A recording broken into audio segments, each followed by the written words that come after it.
हायवेवर एक कार वेगाने धावते आणि अचानक तिचा अपघात होतो. गाडीतील प्रवासी सुखरूप बाहेर येतात, पण मग त्यांचा जीव कशामुळे वाचला?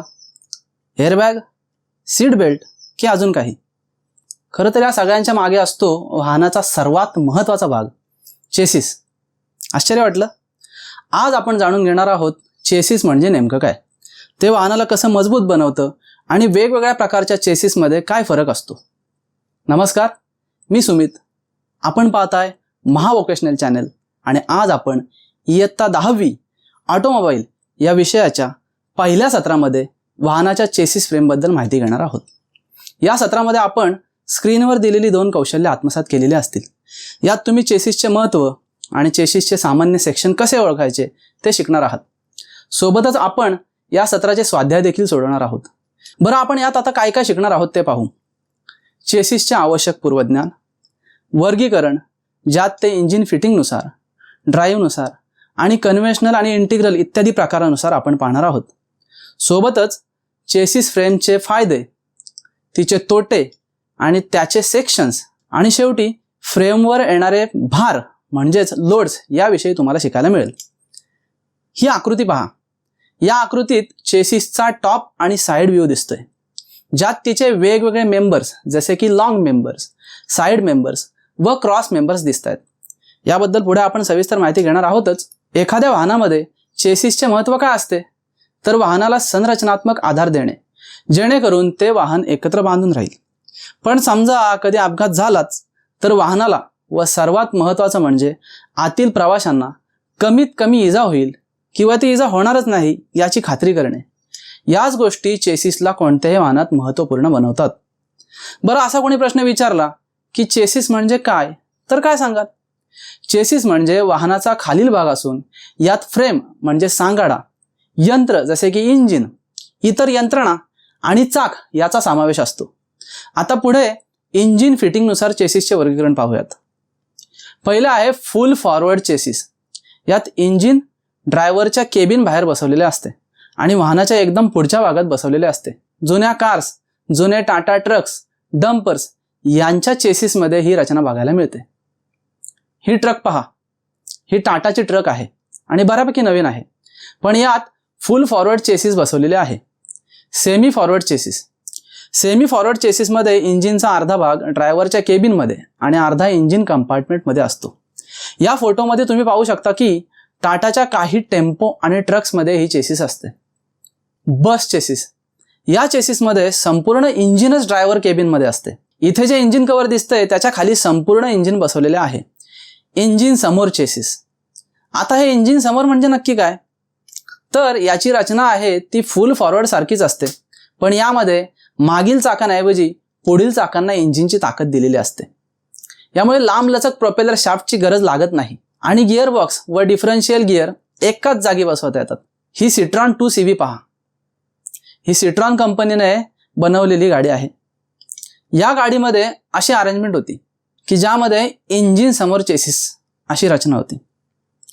आणि आता 5वा आहे इंजिन मध्यभागी.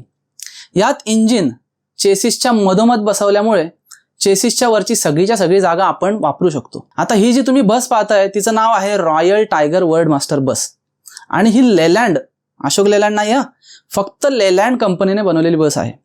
तशीच ही खूप जुनी बस आहे. या बसमध्ये इंजिन मध्यभागी बसवलेले होते.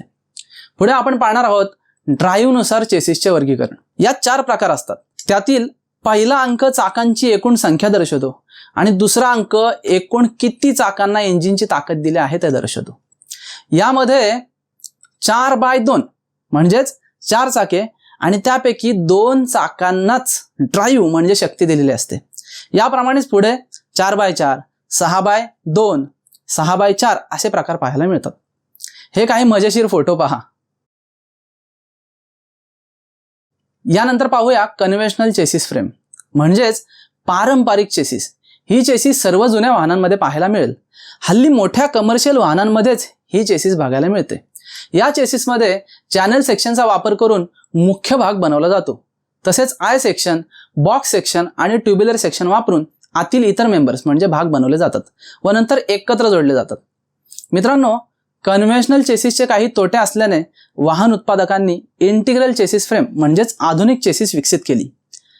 आजकालच्या लहान गाड्या आणि सर्वच कार्समध्ये ही इंटिग्रल चेसिस वापरली जाते. आता इंटिग्रल म्हणजे काय, तर इंटिग्रल म्हणजे चेसिस आणि काहीशी बॉडी एकत्र स्पॉट वेल्डिंगने जोडलेली असते आणि या चेसिसला बनवताना तिचे वेगवेगळे पार्ट्स असे फॉर्मिंग केले जातात.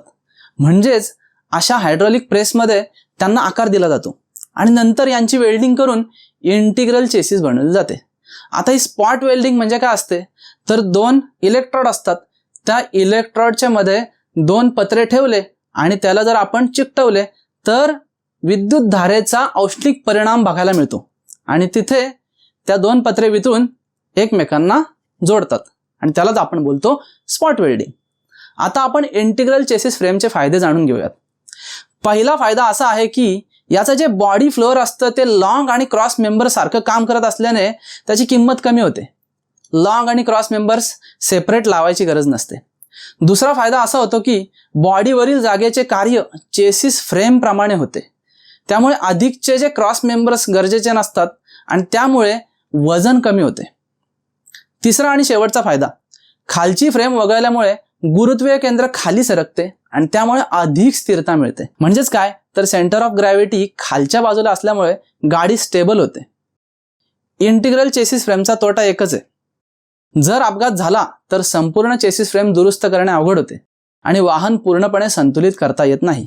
म्हणजे एकदा का या गाडीला मार लागला की मग तिची चेसिस बेंड होते आणि त्या चेसिसला रिपेअर करून सुद्धा काहीही फायदा होत नाही. पुढे चेसिस फ्रेमचे सेक्शन पाहूया. चेसिस फ्रेम स्टील पासून बनवले जातात आणि त्यांचे काटछेद म्हणजे सेक्शन खालील प्रमाणे असतात. चॅनल सेक्शन, बॉक्स सेक्शन आणि ट्युब्युलर सेक्शन. बरं, आता चेसिस फ्रेमवर कोणकोणते लोड येतात ते पाहूया. पहिला आहे प्रवाशांचे वजन. आता गाडी आणि प्रवाशांचे वजन सुद्धा चेसिसवर लोड टाकतं. दुसरा लोड आहे खाच कळग्यातून जाताना आलेला उभा भार. जर एखादी गाडी अचानक आपटली की मग हा भार जास्त असतो. त्यानंतर इंजिनचा टॉर्क म्हणजे चक्रीय बल, हा लोड देखील चेसिसवर असतो. अचानक लावलेल्या ब्रेकमुळे सुद्धा एक जडत्व बल येते. तुम्ही कधी बसमध्ये उभ्या असताना अचानक ब्रेक मारल्यावर तुमच्यावर जसा लोड येतो तसाच हा लोड आहे. आपण अचानकच बसमध्ये पुढे गेल्यासारखं वाटतं आणि पडू की काय असं वाटतं, तर यालाच आपण काय बोलतो, जडत्व बल. वळण घेताना येणारे किनारीय बल, हे बल आपण गाडीत असताना जाणवते. गाडी जेव्हा वळण घेते तेव्हा आपण एका बाजूला असं कल्ल्यासारखं किंवा चिकटल्यासारखं वाटतं. आता आपण स्वाध्याय पाहूया. रिकाम्या जागा भरा. चेसिसचा वापर टिंबसाठी होतो. उत्तर आहे वाहनाला आधार देण्यासाठी. दुसरी रिकामी जागा आहे चॅनल सेक्शनचा वापर टिंबसाठी होतो. उत्तर आहे क्रॉस मेंबर्स. तिसरा आहे ट्युब्युलर सेक्शनचा वापर टिंब वाहनात होतो. उत्तर आहे टू व्हीलर. चौथा आहे बस चेसिसमध्ये संपूर्ण इंजिन टिंब केबिनमध्ये बसवलेले असते. उत्तर आहे ड्रायव्हर. पाचवा आहे चेसिस वाहनाच्या टिंब असलेला भाग आहे. फ्रेमच्या सोबत टिंब आणि मशिनरी बसवलेली असते. उत्तर आहे खाली आणि चाके, म्हणजेच चेसिस वाहनाच्या खाली असलेला भाग आहे. फ्रेमच्या सोबत चाके आणि मशिनरी बसवलेली असते. तर विद्यार्थी मित्रांनो, आजच्यासाठी एवढंच. पुन्हा भेटूया सत्र क्रमांक 2 मध्ये, जे आहे बॉडी आणि सुपरस्ट्रक्चर विषयी. तोवर अभ्यास करत राहा. व्हिडिओ आवडला असेल तर लाईक नक्की करा, हाईप करा आणि आपलं चॅनल सबस्क्राईब नक्की करा, कारण इथून पुढे बऱ्याचशा लेसनचे व्हिडिओ येणार आहेत. ते चुकवायचे नसतील तर सबस्क्राईब करून बेल आयकॉन नक्की दाबा. थँक्यू.